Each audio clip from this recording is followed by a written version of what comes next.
Good morning friends. तो अब single entry की हम इस प्रॉब्लम को एक बार सॉल्व करेंगे, एक बार स्टडी कर लें। Ram carried on business as retail merchant. He has not maintained regular books of account. However, he always maintained rupees 10,000 in cash and deposited the balance into bank account. Okay? Yes. He informs that he has sold goods at 25% profit on sales. The following information is given to you. Okay? क्या information दी है देखें। 1 अप्रैल 2010 के balance दे रखे हैं और 31 मार्च 2011 के balance दे रखे हैं। इसके बाद उन्होंने बताया analysis of his bank passbook reveal the following information: payment to creditor, payment to business expenses, received from debtors, loan from Lakshman taken at इतना, कैश डिपॉजिटेड इतना। He inform that he paid creditor for rupees 20,000 in cash and salary in cash. He has drawn rupees itna for personal use. During the year, Ram had not introduced any additional capital. Surplus cash, if any, to be taken as cash sales. Trading and profit and loss account बनाना है, balance sheet बनानी है। तो हमारा वही complete method वाला question है, conversion method का, जिसमें हमें ये सारी एक्टिविटीज़ करनी है। ठीक है, तो करते हैं।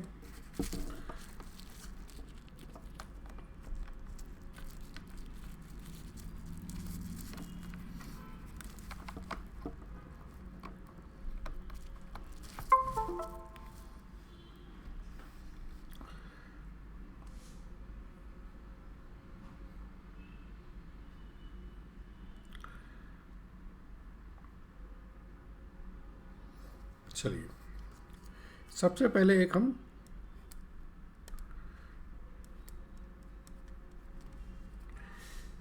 Trading and profit and loss account for the year ended 31 मार्च 2011 बनाना है।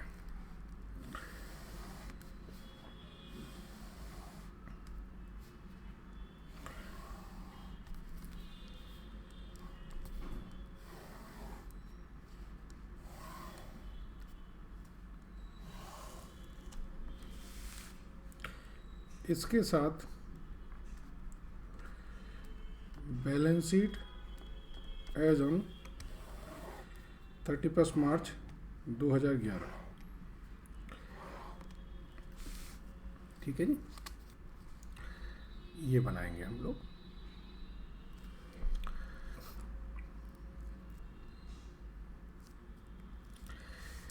सो इसके साथ साथ एक हमें कैश बुक बनानी होगी, जिसमें हम कैश और बैंक के खर्चों की डिटेल डालेंगे। एक हमारी बैलेंस शीट बनेगी as on 1 April 2010।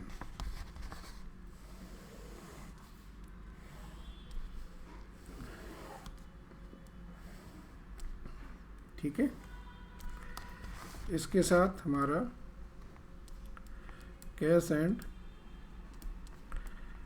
Bank account बनाएंगे हम।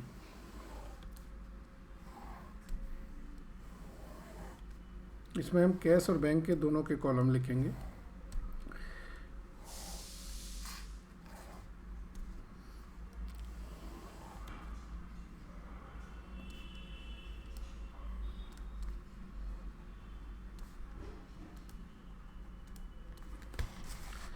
इसके साथ एक डेटर अकाउंट बनेगा,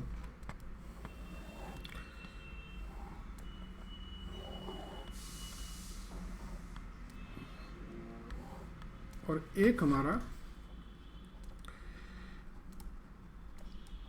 क्रेडिटर अकाउंट बनेगा।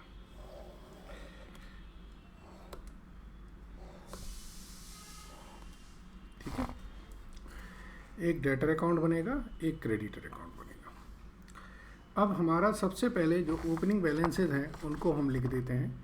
कैश इन हैंड हमारा है, क्रेडिटर्स हैं, बैंक है, डेटर्स हैं, स्टॉक्स हैं। तो इन वैल्यूज़ को लिख दें। 1 अप्रैल का है तो यहाँ लिखेंगे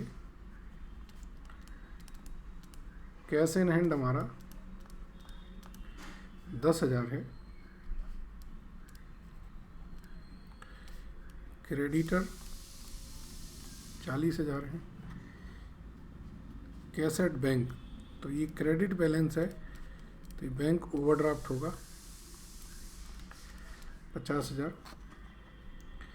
इसके बाद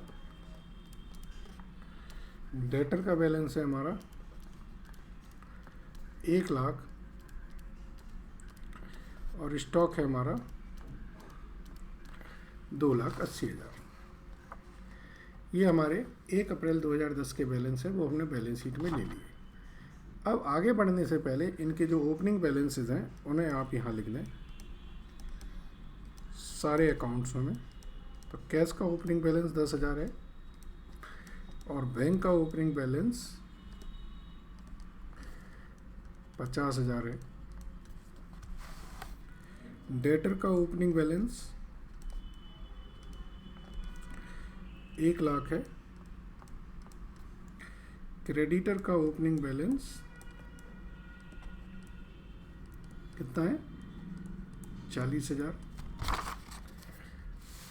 अच्छा, स्टॉक का ओपनिंग बैलेंस ये 2,80,000 हो जाएगा। ठीक है, इतने हिस्से में हमारा ट्रेडिंग और इतने हिस्से में हमारा इसके नीचे P&L आ जाएगा। इसके बाद क्लोजिंग स्टॉक इन्होंने नहीं दिया है, कोई बात नहीं। अब जो इन्फॉर्मेशन है, जो एनालिसिस ऑफ द पासबुक है, पासबुक का मतलब है बैंक हो गया, तो पासबुक का मतलब बैंक है, तो यहाँ से एंट्री होंगी सारी बैंक में। पेमेंट टू क्रेडिटर है 7,00,000,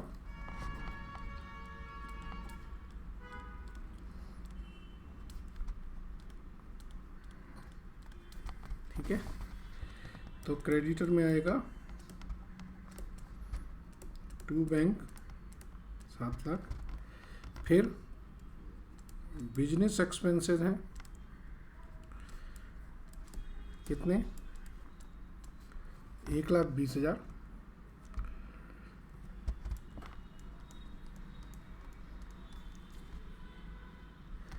बिजनेस एक्सपेंसेस है हमारे 1,20,000, तो हमारा 1,20,000 बिजनेस एक्सपेंसेस हो गए। फिर है रिसीट फ्रॉम डेटर्स, तो डेटर से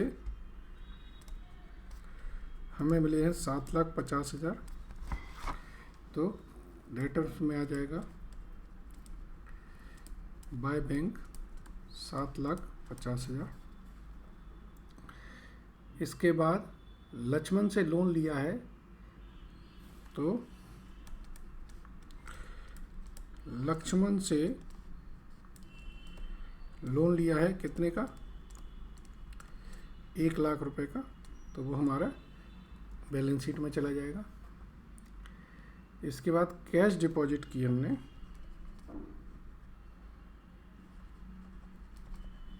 1,00,000,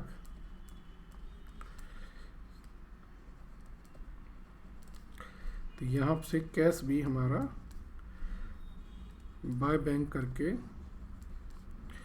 कॉन्ट्रा एंट्री 1,00,000 रुपये आ जाएगी। ये दोनों कॉन्ट्रा एंट्रीज हैं, ठीक है। He inform that he paid creditor 20,000 in cash and salaries 40,000, तो इसमें 20,000 तो क्रेडिटर को दिए हैं, तो क्रेडिटर में 2 कैश करके 20,000 आ जाएगा। इसने बताया कि सैलरीज इन्होंने 40,000 दी हैं, तो सैलरीज और बिजनेस एक्सपेंसेस ये हमारे P&L के पार्ट हैं।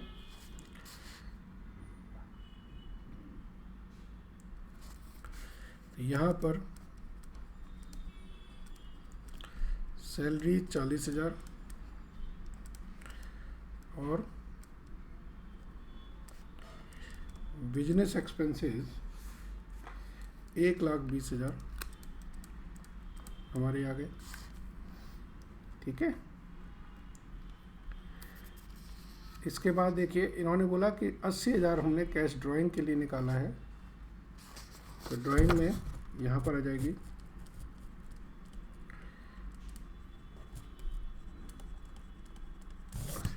80,000 ड्राइंग है, तो वो कहाँ जाएगी ड्राइंग? आप यहाँ पर कैपिटल लिखेंगे, ओपनिंग बैलेंस, इसमें नेट प्रॉफिट ऐड करेंगे और ड्राइंग 80,000 इसमें से माइनस कर देंगे। ठीक है जी। During the year Ram had not introduce any cash, surplus cash जो भी है वो कैश माना जाए। ठीक है। अब आप देखिए क्लोजिंग बैलेंसेस, सबके क्लोजिंग बैलेंसेस दिए हैं। कैश का क्लोजिंग बैलेंस दिया है 10,000 और डेट क्रेडिटर का है 90,000। तो आप क्लोजिंग बैलेंस लिखें।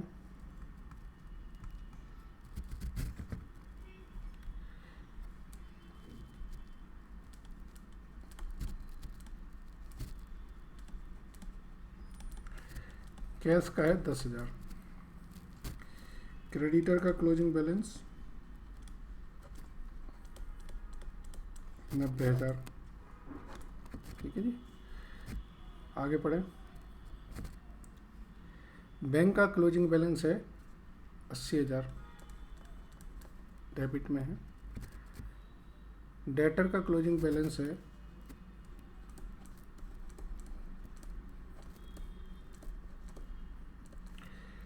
3.5 लाख। ठीक है जी। और स्टॉक का क्लोजिंग बैलेंस नहीं दिया है, तो इसको हमें करना है। चलिए अब बैलेंसेस निकालें। तो ये आएगा हमारा 8,10,000। 8,10,000। ठीक है। तो 8,10,000 का जो बैलेंसिंग फिगर आएगी वो आएगी 7,70,000। ये क्या होगी हमारी परचेजेस। ऐसे ही इसका बैलेंस करेंगे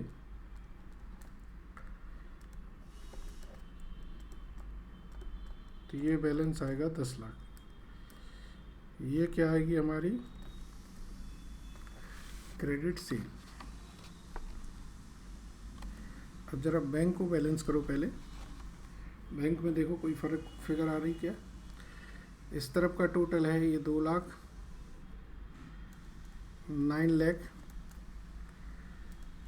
इस तरफ भी 9,50,000। तो यहाँ तो कोई बैलेंस नहीं आ रहा। इस तरफ देखें तो ये हमारा 20,000, 1,20,000, 1,60,000, 1,70,000, 2,50,000। ठीक है। तो ये 2,50,000। तो यहाँ पे बैलेंस आ रहा है कितना? 2,40,000। और ये इन्होंने बताया था, इसे क्या मानेंगे आप? Cash cell. ठीक है। इसका टोटल करें तो ये आ रहा है हमारा 3,90,000। तो 3,90,000 कहेंगे तो ये बैलेंस आएगा हमारा 3 लाख। और ये क्या होगा? ये हमारा कैपिटल का बैलेंस होगा। ठीक है। बस अब ये जो आपने वर्किंग की है, 3 लाख कैपिटल है, डेटर्स आपका 3,50,000 है, कैश आपका क्लोजिंग बैलेंस 10,000 है, बैंक का क्लोजिंग बैलेंस 80,000 है, क्रेडिटर का क्लोजिंग बैलेंस आपका 90,000 है, लक्ष्मण का जो आपने लोन लिया है वो 1 लाख का है। ठीक है जी। यही बैलेंसेस हैं। यस।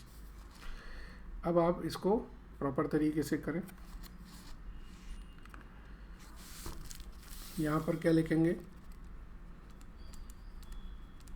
सेल।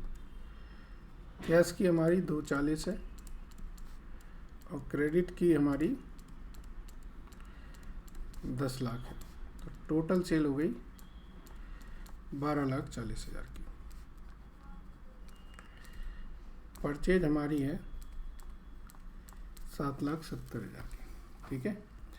एक तो हम यहाँ से डायरेक्ट ग्रॉस प्रॉफिट लिख सकते हैं, क्वेश्चन में दिया है ग्रॉस प्रॉफिट कितना है 25% ऑन सेल, तो 12,40,000 का 25% करेंगे तो ये आएगा 3,10,000, ठीक है। तो जब हम ये 3,10,000 करेंगे तो हमारा बैलेंसिंग फिगर आएगी, निकालेंगे हम, ये कितना होता है 8,50, 10,50 और ये होगा 13,60,000, 13,60,000। तो बैलेंस आ रहा हमारा 1,20,000। ये हम क्या लिखेंगे, क्लोजिंग स्टॉक। इसको हम दूसरे तरीके से भी लिख सकते हैं, अभी वर्किंग निकाल के दिखाएंगे आपको, ठीक है। ये आपका ग्रॉस प्रॉफिट यहाँ पे लिखेंगे कैरी डाउन, तो यहाँ पे ग्रॉस प्रॉफिट ब्रॉट डाउन कितना 3,10,000। अब हमारा सिर्फ इंटरेस्ट ऑन लक्ष्मण के लोन पे रह गया है, वो हमें देना है। तो 1,00,000 पे 10% से 6 महीने का ये होता है 5,000, 3,10,000। ये बैलेंस आ रहा है नेट प्रॉफिट आपका 1,45,000, ठीक है। तो इसको करेंगे तो ये होगा हमारा 3,65,000, और इसका टोटल आएगा आपका, ये जो इंटरेस्ट का लोन था ना, इंटरेस्ट आउटस्टैंडिंग, ये इंटरेस्ट हमने पे नहीं किया ना, तो ये इधर आ जाएगा ना।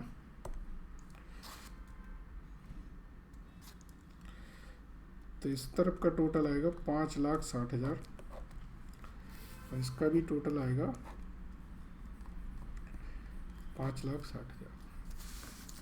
फ्रेंड्स, ऐसे हमने क्लोजिंग स्टॉक निकाला है। इसका एक तरीका ये भी है कि हम इसे कॉस्ट ऑफ गुड सोल्ड के तरीके से निकाल सकते हैं। तो एक वर्किंग नोट बना लें हम, calculation of closing stock. Cost of good sold is equal to होता है sale minus gross profit, that is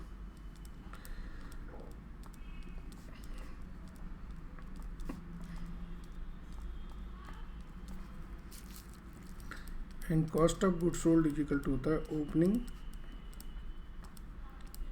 plus purchase minus closing, that is 9,30,000। Opening हमें दे रखी थी 280 की, परचेज हमारी थी 770 की, माइनस क्लोजिंग। तो इसका मतलब है क्लोजिंग स्टॉक हमारा कितना आएगा 1,20,000। तो इस तरीके से भी हम निकाल सकते हैं। तो बहुत प्लेन सिंपल प्रॉब्लम थी फ्रेंड्स जो हमने की। आई होप आपको समझ आई होगी। Thank you very much.